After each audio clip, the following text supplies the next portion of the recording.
Lo yakin bang ke dalam sendirian? Lu tenang aja. Gua nggak pernah merasa sendirian. Inspirasi buat rekan-rekan Kades untuk membangunnya desa masing-masing. Saya juga masih kurang mampu, tapi insya Allah berkat dorongan masyarakat dan terutama para perangkat desa, yaitulah yang membimbing saya, Pak Sekdes, Kaur Perencanaan, alhamdulillah bisa terwujud gitu. Dampak dari film ini apa Pak Dadi? Dampak dari film ini semoga jadi inspirasi buat introspeksi saya dan khususnya untuk umum. Akan ada pemutaran di desa nanti? Insya Allah mungkin nunggu dari pemerintah pusat untuk pemutaran ke desa. Bisa diceritakan Pak proses syutingnya kemarin Pak Dadi? Waktu syuting kemarin ya alhamdulillah semua kronologis perjalanan hidup saya cuman baru 20%.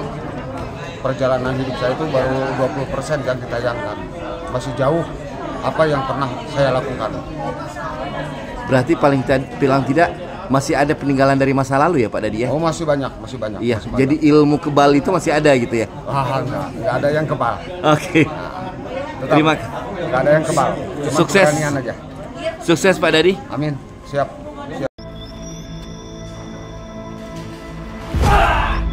Di sini, gue mau ketemu seseorang yang bikin gue tergelitik pengen tahu siapa. Salam demi film Indonesia, saya Rania Purisari di sini sebagai salah satu narator di semi dokumenter Pulau Maitara Kebai.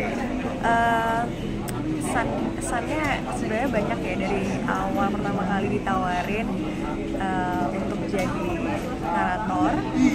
Pertama karena untuk dokumenter udah lumayan cukup challenging, kayak wah belum pernah nih, boleh banget. Terus kedua karena belum pernah ke Maluku dan pengen banget buat menjelajahi Indonesia Timur, jadi nggak berpikir panjang sih sebenarnya, kayak kapan lagi, nggak mungkin bisa 2 kali diulang, jadi kayak langsung yuk capcus gitu. Terus emang bener-bener selalu teringat aja sih. Jadi kalau orang bakal nanya Indonesia Timur seperti apa, aku bisa jawab sangat-sangat indah, cantik, dan memang masih banyak yang perlu kita gali ya untuk menemukan kayak turismenya. Tapi sebenarnya yang paling berkesan adalah cerita-cerita di baliknya, kayak warganya yang memang Ketemu dengan orang-orangnya, makanannya yang mungkin memang kita nggak setiap hari makan itu gitu. Jadi memang membekas sekali sih sebenarnya gitu. Jadi kalau mungkin nanti ada lagi semi dokumenter seperti ini, aku nggak nolak sih. interaksi bahasanya gimana Rania? Kebetulan dengan penduduk lokal. Kebetulan memang mereka mengerti bahasa Indonesia, tapi mungkin bukan bahasa utama. Jadi memang kadang-kadang ada beberapa orang yang paham, tapi cara membalasnya tetap dengan bahasa sana. Jadi tetap ada beberapa orang yang juga bisa bahasa Indonesia, jadi sebenarnya nggak susah sih.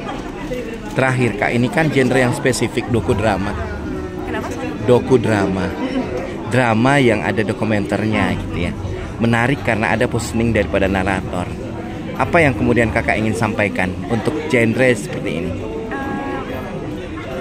Kita jadi lebih mendapatkan experience, kayak melihat lebih dekat lagi bagaimana daerahnya. Terus kita juga ngelihat mungkin orang-orang lokalnya seperti apa bahasanya, yang mungkin memang kita tahu tempat itu ya, tapi kita nggak terlalu tahu orang lokalnya seperti apa. Dan pokoknya masakannya mungkin, pedesnya, ingredientsnya, bumbu-bumbunya. Kita mungkin udah terbiasa di kota gitu, jadi kayak begitu lihat ke sana tuh lebih bersyukur lagi,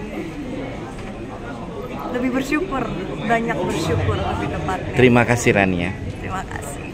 Ketemu seseorang yang bikin gue tergelitik pengen tahu siapa dia dan dari mana dia. Yang namanya keluar dari kaki galunggung biasa karena menceritakan kisah sukses, ya, kisah nyata Pak Kades, ya kan?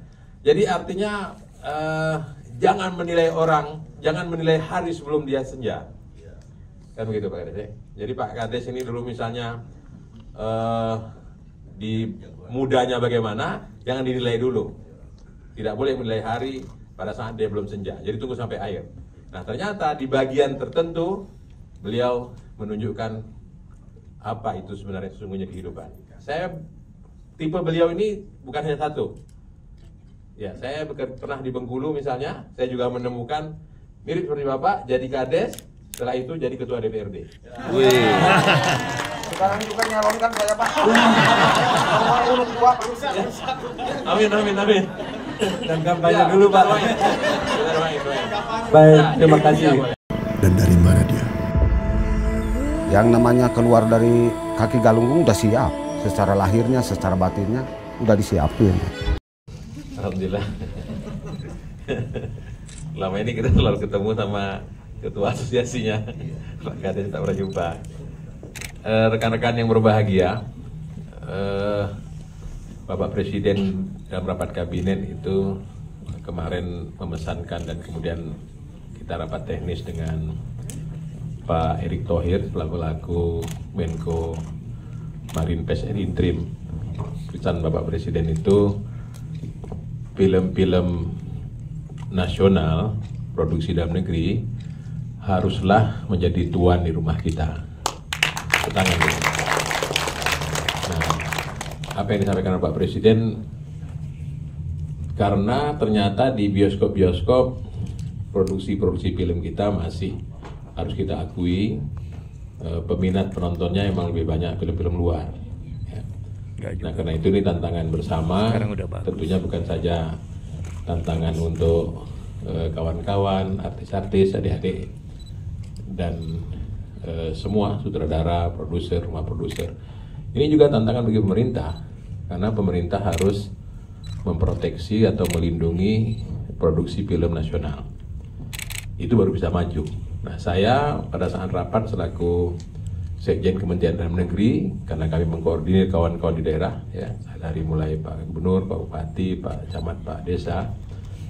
Nah, kita menginventarisir apa yang bisa diberikan insentif nanti oleh pemerintah, khusus pemerintah daerah.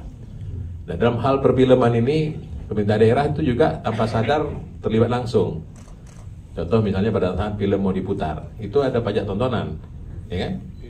Nah, pajak tontonan dulu itu maksimum 35%. Jadi kalau daerah mau menerapkan tiketnya 50.000, pajaknya 35%, lumayan juga tuh. Itu penonton bisa berkurang kan? Nah, karena itu kita sudah membuat di undang-undang yang baru, pajak tontonan atau pajak hiburan itu maksimum 10%, berarti bisa 0%. Nah, karena itu Pak Khairul, Pak Dirjen Pemdes, Pak Laude, film-film seperti ini nanti kita harus berkolaborasi dengan daerah, pajaknya 0% saja untuk memberikan insentif. Jadi kalau tiketnya sekian ya sekian saja gitu, usah kena pajak. Yang kedua nanti pajak hiburan, kemudian pajak restoran, ya kan? Nah, hal-hal ini yang harus menjadi perhatian kita bersama. Karena kalau sekiranya industri film nasional ini tidak mendapat bantuan atau proteksi dari pemerintah, kita memang akan sulit bersaing dengan film-film nasional, film-film luar. Nah, oleh karena itu, saya memberikan dorongan dan apresiasi kepada kawan-kawan semua, baik tadi yang ada di film, ya, Pak Kades segala macam, ya, luar biasa.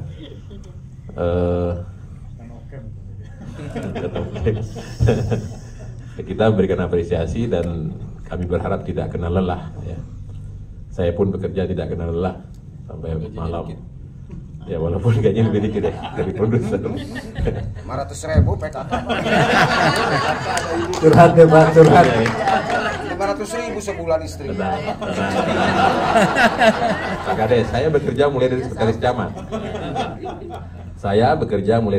camat. Jadi istriku ini mengurus PKK sejak aku sekretaris camat. Terus saya menjadi camat. Pak Kades kan merantau dari Tasikmalaya ke Tanjung Priok naik bus. Saya menjadi camat 4 hari 5 malam naik kapal. 4 hari 5 malam baru saya sampai di kecamatan yang saya jadi camat. Jadi kan kepentingan tuh. Karena menginjak ke satu daerah itu banyak tantangan. Kalau kita membleh mungkin kita duluan yang apes. Depan. Smile nah. Lagi Pak.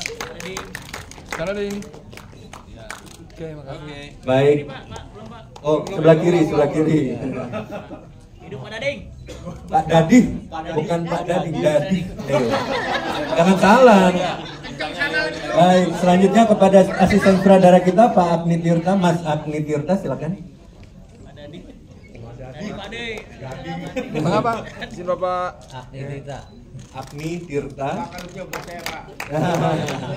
Baik, selanjutnya kepada Ibu, mohon berkenan menyampaikan cenderamata kepada Vina Filipe dan Kakak Rania. Silakan. Vina Filipe. Dadi, bukan Dadi. Di sini Bu. 1, 2, 3. Di sini Vin. 1, 2. Ada syarat 5 istri. Dan selanjutnya kepada Kak Rania yang kemarin main di film untuk Tidore.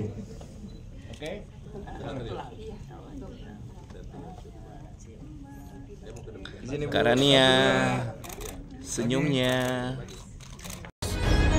Lelaki di hadapan gue ini adalah seorang kepala desa Mandalagiri, Kabupaten Tasikmalaya. Dulu biasa keras di lapangan, sekarang mengayomi